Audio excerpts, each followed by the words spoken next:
જય રામનાથ મિત્રો, સ્વાગત છે તમારું અમારી ચેનલ સાસ બહુ કિચનમાં। અને આજની આપની રેસીપી છે સમોસા। તમે અત્યાર સુધી બટેકાવાળા સમોસા ખાધા છે। આજે આપણે બનાવશું અલગ પ્રકારના સમોસા જે મિક્સ કઠોળમાંથી બનાવવામાં આવે છે। તો ચાલો જોઈ એના માટે આપણે શું યુઝ કર્યું છે।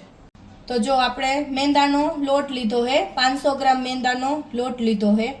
અને આ તેલ જોશે મોણ માટે ને તળવા માટે। ને આ છે મિક્સ કઠોળ, મગ, મઠ અને ચણા, 3 કઠોળ છે જે મેં એને 7 થી 8 કલાક પલાળી અને આ રીતના ઉકાળી લીધા। કુકરમાં સીટી નહીં વગાડવાની આની।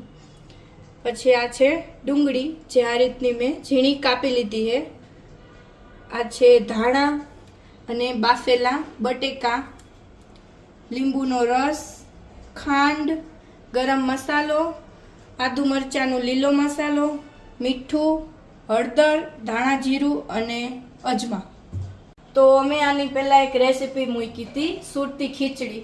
એમાં એક ઉષા શર્મા કરીને એને કોમેન્ટ કરી હતી કે તમે લીલો મસાલો કયો યુઝ કરો છો એ અમને કહો।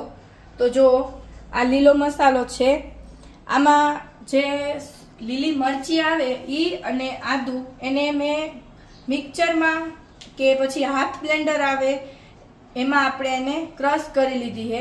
અને આ આદુ ને મરચી બે જ આમાં મેં યુઝ કર્યું છે, લસણ નથી કર્યું। લસણ આપણે અલગથી એડ તમે કરી શકો। બાકી આ જે લીલો મસાલાની કોમેન્ટ હતી ને ઉષા શર્માની, એમાં આપણે ખાલી આદુ અને મરચી મેં બે જ વસ્તુ યુઝ કરી છે। આ લીલો મસાલો છે જે હું હર એક રેસીપીમાં યુઝ કરું છું। બધાય બટેકા આ રીતના છોલી નાખ્યા, છાલ કાઢી લીધી।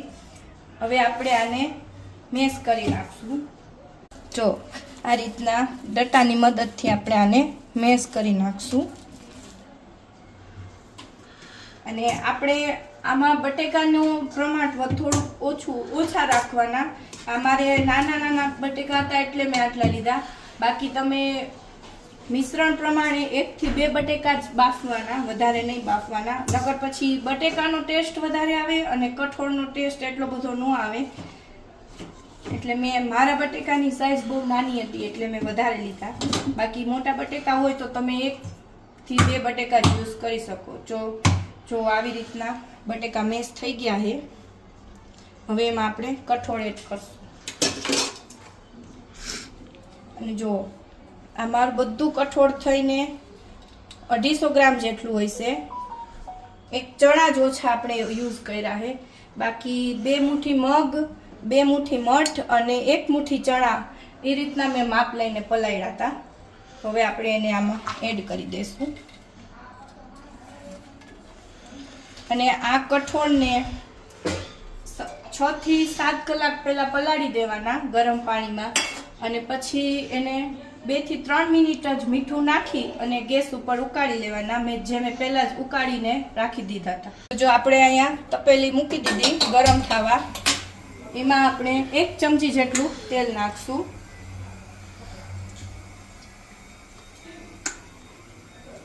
તેલ ગરમ થાય એટલે એમાં આપણે હળદર નાખશું।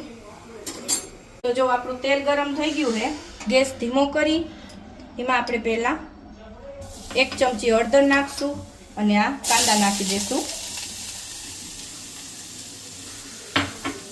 અને એમાં આપણે 1 મોટી ચમચી જેટલું આ જે આદુ મરચાંનો લીલો મસાલો આવે એ લીધો છે, આપણે એ એડ કરી દઈશું।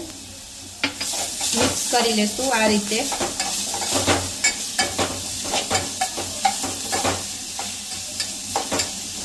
ધીમા તાપે આને થોડીક વાર આપણે પાકવા દેશું।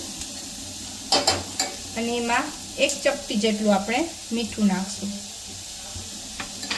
અને મીઠું આપણે આમાં 1 જ ચપટી યુઝ કર્યું છે, કારણ કે આપણે જે કઠોળને બાફા હોય એમાં મીઠું નાખ્યું હોય, બટેકામાં મીઠું હોય, અને પ્લસ આપણે હમણાં મેંદાનો લોટ બાંધશું એમાંય આપણે મીઠું નાખવાના જ હોય, એટલે મીઠાનું પ્રમાણ ઓછું રાખવાનું। તો જો આપણો આ જે વઘાર કર્યો તો એ આ રીતનો પાકી ગયો છે। હળદરને આપણે થોડીક પાકવા દેવાની। આ રીતના તમે મસાલો વઘારીને નાખો ને એટલે ટેસ્ટ બહુ સરસ આવે। હળદરનો સ્વાદ જે આવે ને એ બહુ સરસ આવે। કાચી હળદર હોય ને એવું ન લાગે। તો જો વઘાર થઈ ગયો, આમાં આપણે નાખી દીધો। હવે એમાં આપણે નાખશું એક લીંબુનો રસ લઈ લીધો છે અહીંયા મેં, એ એડ કરશું. 1 મોટી ચમચી ધાણા જીરું એડ કરશું ને ખાંડ લીધી છે અહીંયા આપણે. ખાંડ આપણે આ રીતના નાખશું. 2 ચમચી ખાંડ લઈ લીધી છે. 1 મોટી ચમચી ગરમ મસાલો એડ કરી દેશું અને મીઠું નાખશું સ્વાદ પ્રમાણે. 2 ચપટી મીઠું નાખી દેશું અને આ છે લીલા ધાણા, એ આપણે બધા એડ કરી દેશું આ રીતના. હવે આને મિક્સ કરી લેશું.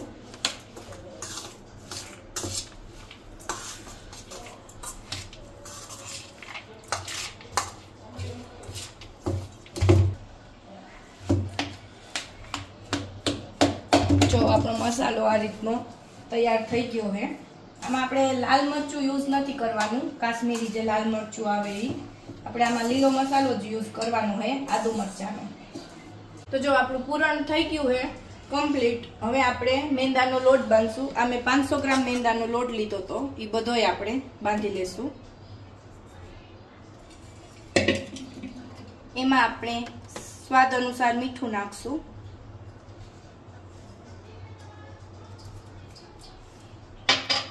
અને થોડાક અજમા નાખશું આ રીતના.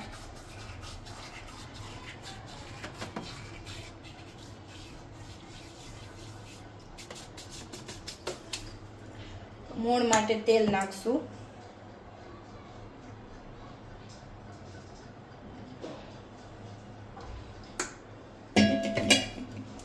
આ વસ્તુને આપણે મિક્સ કરી લઈ.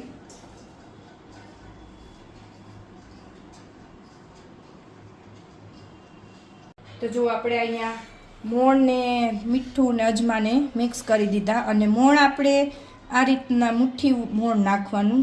આ રીતના ભેગું થઈ જાય ને એવી રીતના મોણ નાખવાનું. હવે આપણે આમાં પાણી એડ કરતા જાશું અને લોટને બાંધતા જાશું. બહુ ઢીલો નહીં કરવાનો લોટને. આ રીતના આપણે થોડું થોડું પાણી એડ કરતા જાશું ને લોટને બાંધતા જાશું. તો જો આપણો લોટ બંધાઈ ગયો છે આ રીતના. જો બહુ કડક નહીં ને બહુ ઢીલોય નહીં. ઢીલો થઈ જાય ને તો પછી સમોસા એટલા બધા ક્રિસ્પી ન બને, એટલે બહુ ઢીલો નહીં કરવાનો લોટ. તો જો આપણો લોટ બંધાઈ ગયો એમાં આ રીતના થોડુંક તેલ નાખીને મસળી લેશું આ રીતના.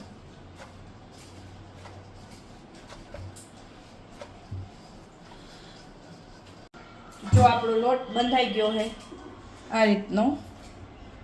હવે આને આપણે 10 થી 15 મિનિટ ઢાંકીને રાખી દઈશું, એટલે આપણો લોટ છે એ સરસ કૂણાઈ જાય. તો ચાલો આને થોડીક વાર આપણે રેસ્ટ કરવા રાખી દઈએ.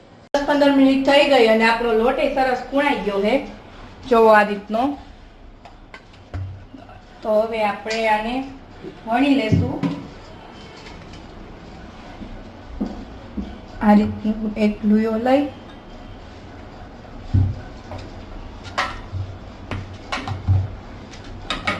બહુ પતલી નહીં અને બહુ જાડી નહીં, એ રીતની આપણે પૂરી વણી લેશું. અને આ સમોસા આપણે બીબામાં કરશું, જે સમોસાનું બીબું આવે એમાં. એટલે એ થોડુંક લાંબુ હોય, એટલે આપણે આ રોટલીને ગોળ નહીં વણી, થોડીક લંબ ગોળ વળશું આ રીતની. જો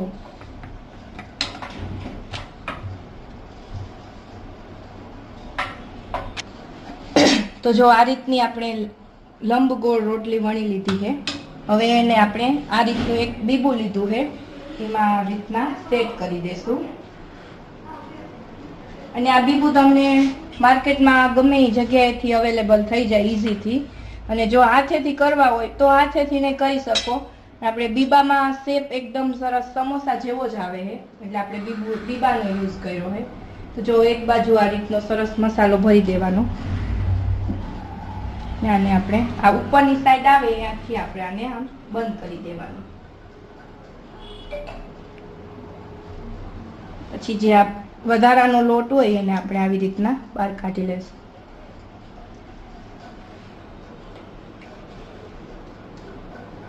આ રીતના હળવેકથી ઈજીથી જો નીકળી જાય, આવે ને એકદમ સરસ સમોસા જેવો શેપ.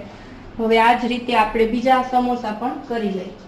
સમોસા વણાય ત્યાં સુધીમાં આપણે તેલ ગરમ થવા મૂકી દઈએ. તેલ ગરમ થશે ત્યાં આપણા સમોસા વણાઈ જશે. જો આપણું તેલ ગરમ થઈ ગયું છે, આ રીતના જે મેં લોટ નાખ્યો તો જો આ રીતના નાખ્યો ને એટલે ઉપર આવી ગયું, એટલે આપણું તેલ ગરમ થઈ ગયું છે. હવે આપણે આ સમોસાને એમાં એડ કરશું અને ફાસ્ટ ધીમા ગેસે તળશું આપણે, એટલે એકદમ સરસ ક્રિસ્પી બનશે. ફાસ્ટ ગેસ રાખીને તો કેવું થાય, અંદરનું જે પડ હોય એટલું બધું ક્રિસ્પી રીતના ગોલ્ડન બ્રાઉન થવા માંડ્યા છે. આપણે ગેસની ફ્લેમ હવે ધીમી કરી નાખશું. નાખીને ત્યારે ગેસની ફ્લેમ ફાસ્ટ રાખવાની અને પછી એને સ્લો કરી નાખવાની, એટલે એકદમ સરસ ક્રિસ્પી બનશે.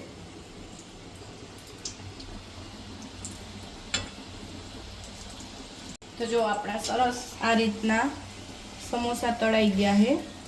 હવે આપણે એને એક પ્લેટમાં કાઢી લેશું અને ગેસ બંધ કરી દેશું.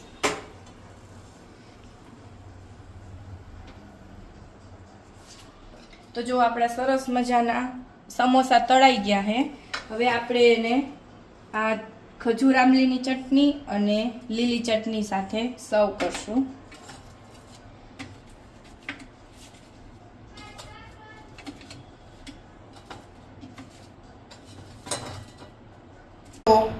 તૈયાર છે આપણા હેલ્ધી સમોસા, મિક્સ કઠોળના હેલ્ધી સમોસા.